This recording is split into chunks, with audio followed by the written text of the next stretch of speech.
Hey designer, content de te retrouver dans cette nouvelle vidéo. On voit tout de suite le sujet de cette vidéo. On va voir ensemble comment aménager une entrée fonctionnelle. Let's go. Tout ce qu'on veut aménager doit être avant tout fonctionnel. C'est encore plus vrai pour l'aménagement d'une entrée. Souvent très inexistante, oubliée dans plusieurs conceptions de plans, notamment dans les maisons et les appartements neufs. Pourtant, l'entrée est très utile dans un intérieur. Elle est d'ailleurs beaucoup réclamée par les clients. Alors, comment créer un plan d'entrée dans un appartement ? En effet, qui ne veut pas avoir un espace où l'on dépose ses chaussures, ses manteaux facilement sans que cela ne vienne empiéter dans le séjour ou la cuisine ? Ensemble, on va voir dans cette vidéo comment on peut créer une entrée tout simplement dans un appartement ou dans une maison neuve lorsque la place nous manque.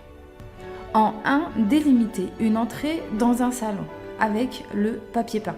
Nous pouvons utiliser le papier peint pour créer une délimitation visuelle entre l'entrée et le reste de la pièce, que ce soit le salon ou la cuisine. Le fait de poser du papier peint sur un mur, vous allez choisir dans ce cas un papier peint assez graphique.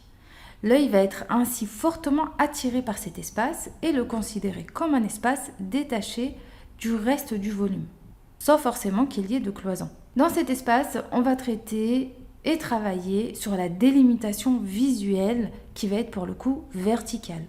On travaille l'espace du point de vue des hauteurs. Le deuxième conseil va être la couleur.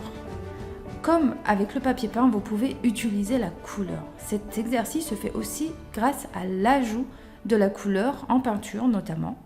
Peindre un mur pour créer une entrée est très facile à faire. À moindre coût et fait le plus grand des effets.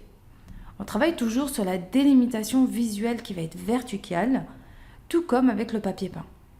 L'œil va ainsi isoler l'espace avec le mur peint. Troisième astuce, le sol.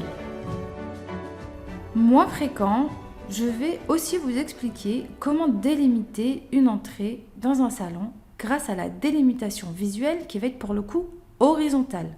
En changeant le sol de l'espace qui va intégrer l'entrée, on va créer une dissociation visuelle et ainsi donner l'effet d'un nouvel espace. Vous pouvez l'utiliser pour le sol, mais vous pouvez aussi utiliser cette astuce pour le plafond. Tous les plans horizontaux vont fonctionner avec cette nouvelle astuce. Cloisonner une entrée avec une verrière. On peut le voir un peu partout, cloisonner avec une verrière, une claustra peut s'avérer utile lorsqu'on a besoin de laisser entrer la lumière, mais tout de même apporter une réelle séparation avec l'entrée de l'appartement par exemple. Tout va dépendre des coutumes de vie de chacun. Faire le choix d'une bibliothèque dans une entrée. On a dit fonctionnelle, ne l'oubliez pas. Une entrée doit être fonctionnelle. La bibliothèque va nous permettre de créer un espace vivant. Beaucoup d'idées peuvent se mettre en place et on peut alors créer différentes formes de bibliothèques. Optimiser un escalier. Souvent considéré comme disgracieux, encombrant, l'escalier va gâcher l'ambiance et le style d'un salon. À moins de le refaire totalement, le remplacer, ce qui peut coûter un certain budget, nous allons utiliser cet escalier pour créer une entrée. En effet, en aménageant l'escalier correctement, on va pouvoir créer un espace fonctionnel. On y intégrera des mobiliers de rangement, de part et d'autre, sans oublier un coin assise pour pouvoir se chausser. Travailler sous l'escalier ou autour va nous permettre de ne pas venir prendre l'espace dédié au salon ou à la cuisine. Ici, très peu de place perdue. On redynamise même un pan de mur fade en lui apportant du rythme et de la vie. Ici, vous voyez bien que son emprise au sol est nulle car l'entrée vient se loger sous l'escalier existant.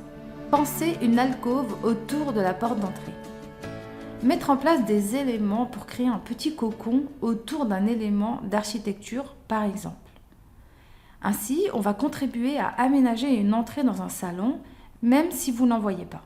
Nous allons nous servir de la porte d'entrée pour axer notre aménagement intérieur. Ainsi, nous allons venir intégrer du mobilier tout autour de la porte d'entrée. Ceci va d'une part nous créer beaucoup de rangements et d'autre part isoler un espace non utilisé qui est ici la porte d'entrée. Manteaux, chaussures, clés, etc. Tout le nécessaire pour une entrée va se trouver dans ces rangements. L'intérêt de travailler en plan est encore une fois de voir l'emprise au sol et surtout l'épaisseur de l'entrée que vous allez venir créer autour de cette porte. Subtilement intégrée dans la pièce à vivre, cette entrée inexistante prend toute sa hauteur. On peut bien sûr toujours approfondir de plusieurs manières, mais je vous laisse un peu travailler votre créativité. Se lancer dans le mobilier sur mesure. Utiliser un logiciel 3D comme SketchUp par exemple va vraiment pouvoir vous aider à prévisualiser et à vous transposer dans ce que vous voulez créer.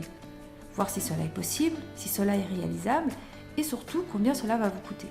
Vous pouvez, grâce à un logiciel 3D, créer votre propre mobilier sur mesure.